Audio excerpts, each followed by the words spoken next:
बेटा मैंने आपको बैलेंसिंग का टॉपिक करा दिया था, रिवीजन क्लास में बैलेंसिंग का टॉपिक करा दिया था, जिसमें आप रिएक्शन बैलेंस क्यों करते हैं, नहीं करते हैं तो क्या दिक्कत आती है हमें, इस तरह की कुछ बातें बता दी थी। ठीक है, क्या इन्फॉर्मेशन मिलती है। अब शुरू करते हैं आपका थर्ड टॉपिक। पहला कैरेक्टरिस्टिक्स था, दूसरा बैलेंसिंग था। थर्ड टॉपिक शुरू करते हैं जो कि आपका टाइप ऑफ रिएक्शंस। ठीक है, यहाँ पे आपके 5 टाइप के रिएक्शंस आते हैं। मैं आपको 4 आज कराऊंगी, एक आपको नेक्स्ट वीडियो में कराऊंगी।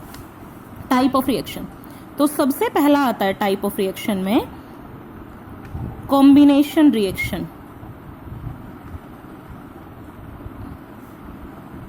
कॉम्बिनेशन रिएक्शन, ठीक है। तो कॉम्बिनेशन यानी कि कंबाइन करना, यहां तक कॉम्बिनेशन रिएक्शन कंबाइन करना। कंबाइन क्या होता है, दो चीजों को इकट्ठा कर दे। जब दो चीजों को इकट्ठा किया तो वो एक बन गई ना, तो यही है इसमें कि when to reactant, to or more, when two or more reactant, ये मोर का क्या लिख दिया, when two or more reactant combine with each other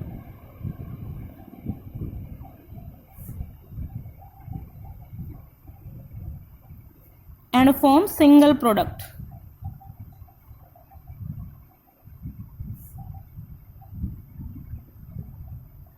जब दो या दो से ज्यादा रिएक्टेंट आपस में कंबाइन होकर सिंगल प्रोडक्ट बनाते हैं तो वो रिएक्शन कैसी होती है, कॉम्बिनेशन। मैंने आपको ये पिछले टॉपिक में करा दिया था। ऐसी रिएक्शन लिखिए जो कॉम्बिनेशन भी है और उसके साथ साथ वो एक्सोथर्मिक या एंडोथर्मिक भी है। ये एग्जांपल मैंने एक्सोथर्मिक का लिखा है। अगर आप इसी का दूसरा लिखना चाहें तो ये एंडोथर्मिक का है। ठीक है, कार्बन डाइसल्फाइड बनता है, ये सॉल्वेंट के तौर पे यूज होता है सल्फर के लिए। नेक्स्ट आता है second, decomposition reaction. Decomposition reaction, combine का मतलब जुड़ना, तो डिकम्पोज का मतलब टूटना, break down. when one reactant break down into two or more product, into two or more substance कह लो या two or more product कह लो। अच्छा, एक क्वेश्चन आता है कि क्या कॉम्बिनेशन और डिकम्पोजिशन एक दूसरे के उल्टे हैं? बिल्कुल उल्टे हैं बेटा। कॉम्बिनेशन में दो चीजें जुड़कर एक होती है और इसमें एक चीज टूट कर 2 या 3 में कन्वर्ट होता है, तो एकदम उल्टा हो गया भाई। टूटने का उल्टा ही तो जुड़ना होता है। ठीक है, ये एक्सो एंडो दोनों हो सकते हैं कॉम्बिनेशन। ये सिर्फ एंडोथर्मिक होगी। क्यों होगी एंडोथर्मिक? डिकम्पोजिशन है यानी कि टूटना। आप कोई भी चीज तोड़ के देख लो दुनिया में, आप अगर किसी चीज को तोड़ते हो तो आपको एनर्जी देनी पड़ेगी, और जिस भी रिएक्शन में बाहर से एनर्जी दी जाती है वो एंडोथर्मिक होती है। एक तो डिकम्पोजिशन हमेशा एंडोथर्मिक होगी।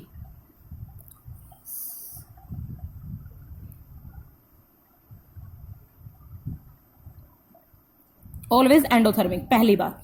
और दूसरी बात ये कि हमेशा उल्टा होगा, अपोजिट ऑफ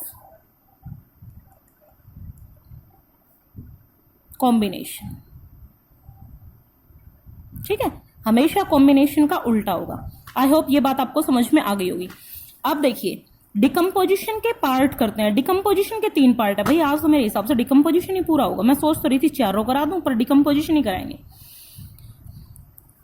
डिकम्पोजिशन के पार्ट करते हैं तो पहला आता है थर्मल डिकम्पोजिशन।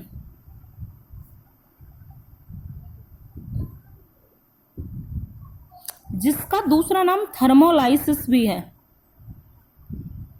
थर्मोलाइसिस। अच्छा, थर्म का मतलब क्या होता है? थर्म का मतलब हीट। आपने देखा होगा ना, थर्मोमीटर, थर्मस, ये सारी वो चीजें हैं जो हीट से रिलेटेड हैं।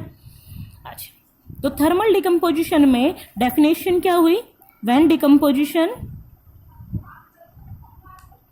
Is carried out by heat,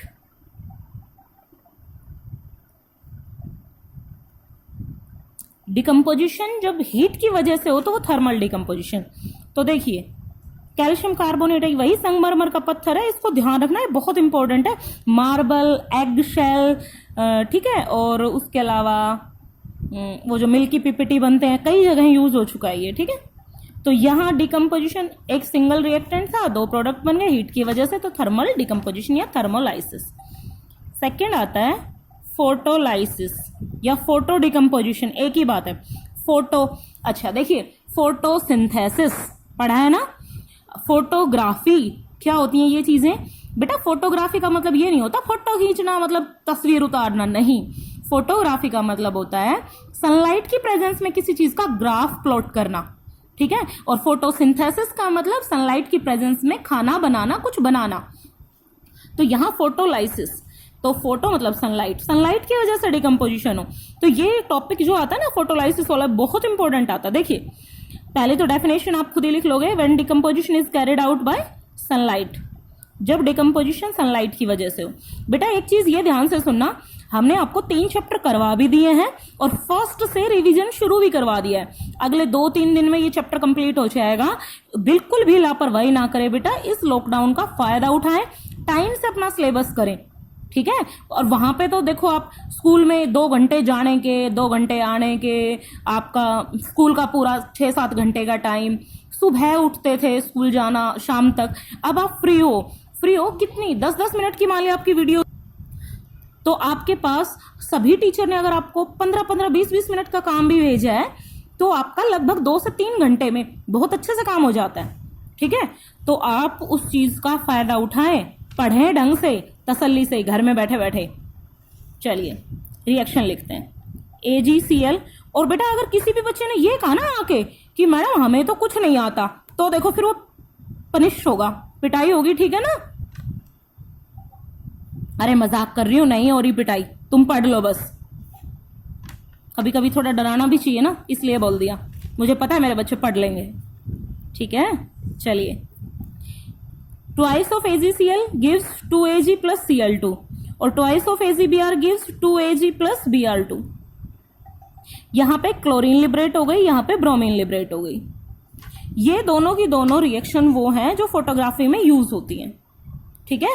अच्छा, उसके बाद ये क्वेश्चन बहुत अच्छा आता है कि AgNO3 को डार्क कलर की बोतल में क्यों स्टोर करते हैं, क्योंकि अगर ये सनलाइट के कांटेक्ट में आ गया तो ये ब्रेक डाउन हो जाएगा। रिएक्शन बैलेंस कर देते हैं, हो गई बैलेंस, ठीक है। सनलाइट की प्रेजेंस में डिकम्पोज हो जाता है, टूट जाएगा। ये ग्रे कलर के पिपटी बच जाएंगे बस। ये रेडिश ब्राउन कलर की गैस होती है NO2, रेडिश ब्राउन। इधर ऑक्सीजन जो है वो कलरलेस होती है, ये भी लिबरेट हो जाएगी। ये ग्रे कलर के पिपटी बच जाएंगे बस। नेक्स्ट आता है, ये फोटोग्राफी की रिएक्शंस हैं बेटा। फोटोग्राफी व्हाइट वॉशिंग की तरह फोटोग्राफी भी याद रखना। नेक्स्ट आता है, इसी में ये हाइड्रोजन पेरोक्साइड भी आप लिख सकते हो। पेन खत्म हो गया, रुको। हाँ जी, तो देखिए हाइड्रोजन पेरोक्साइड है। हाइड्रोजन पेरोक्साइड ये वही है जो जैसे कोई घाव हो जाए कहीं पे तो डॉक्टर उसको साफ करने के लिए डालते हैं। क्यों डालते हैं, रिएक्शन देखिए फिर समझ में आएगा। देखिए हाइड्रोजन पेरोक्साइड जो ब्रेक डाउन हुआ वो डिकम्पोज हुआ वाटर में और ऑक्सीजन में। अब ना तो वाटर नुकसान करता है ना ऑक्सीजन। जैसे ही किसी घाव पे डाला गया, सनलाइट की कॉन्टेक्ट में आया है, सनलाइट की प्रेजेंस में आया है, तो ये डिकम्पोज हो गया। अब देखो पानी के अंदर से जब गैस निकलेगी तो बबल्स बन बन के ऊपर की तरफ जाएगी ना, तो वो घाव इजीली साफ हो जाता है, ठीक है। और लास्ट आता है इलेक्ट्रोलाइसिस या इलेक्ट्रो डिकम्पोजिशन। तो यानी कि डिकम्पोजिशन किसकी वजह से हो, इलेक्ट्रिसिटी की वजह से हो। तो यहाँ पे हम 2 एग्जांपल लिख देते हैं। एक तो वाटर का लिख देते हैं, वाटर में से इलेक्ट्रिसिटी पास करोगे हाइड्रोजन ऑक्सीजन में डिकम्पोज हो जाता है। यहाँ पे 3-4 क्वेश्चन अच्छे बनते हैं। पहली बात तो पानी कैसा लोगे, क्या डिस्टिल्ड वाटर लोगे बेटा? सिर्फ डिस्टिल्ड वाटर लेंगे तो डिस्टिल्ड ही, लेकिन अगर सिर्फ डिस्टिल्ड वाटर लिया तो ये रिएक्शन होगी ही नहीं, क्योंकि डिस्टिल्ड वाटर में से इलेक्ट्रिसिटी पास नहीं होती है। हाइड्रोजन अलग, ये लिबरेट होने का साइन है, हाइड्रोजन अलग और ऑक्सीजन अलग लिबरेट नहीं होगी, इसलिए इसमें 1-2 बूंद हम डाल देते हैं एसिड की। दूसरी बात, ये दोनों गैसेस कहाँ निकलती हैं, ये कैथोड पे निकलेगी, ये एनोड पे निकलेगी। ऑक्सीजन एनोड पे, हाइड्रोजन कैथोड पे। और उसके बाद एक सबसे अच्छा क्वेश्चन कि हाइड्रोजन का वॉल्यूम डबल बनेगा ऑक्सीजन के कंपैरिजन में, क्योंकि जब ये बना था वाटर तब भी 2 मोल हाइड्रोजन के 1 मोल ऑक्सीजन के साथ रिएक्शन किया था, ठीक है। तो टूटेगा भी ऐसे ही। एक एग्जाम्पल और ले लेते हैं NaCl का। देखिए अगर ये आपने सॉलिड स्टेट में लिया तो इलेक्ट्रिसिटी पास नहीं होगी, इसलिए इसको मोल्टन स्टेट में लोगे, पिघला के इलेक्ट्रिसिटी पास करोगे, ये कैथोड पे निकल जाएगा, सोडियम डिपॉजिट हो जाएगा, सॉलिड है ना, और क्लोरीन गैस जो है वो एनोड पे लिबरेट हो जाएगी। पेज उठ रहा है, तो आप इसको बैलेंस करने के लिए यहाँ 2 लगाएंगे। ठीक है बेटा, 10 मिनट की वीडियो हो गई है, बहुत है क्योंकि फिर सेंड करना मुश्किल हो जाता है। ठीक है, आज के लिए इतना ही। नेक्स्ट इसके बाकी 3 पार्ट बचे हैं, वो आगे आने वाली वीडियोस में बेटा पढ़ लेना प्लीज, ये रिक्वेस्ट है। ठीक है, चलिए आज के लिए इतना ही।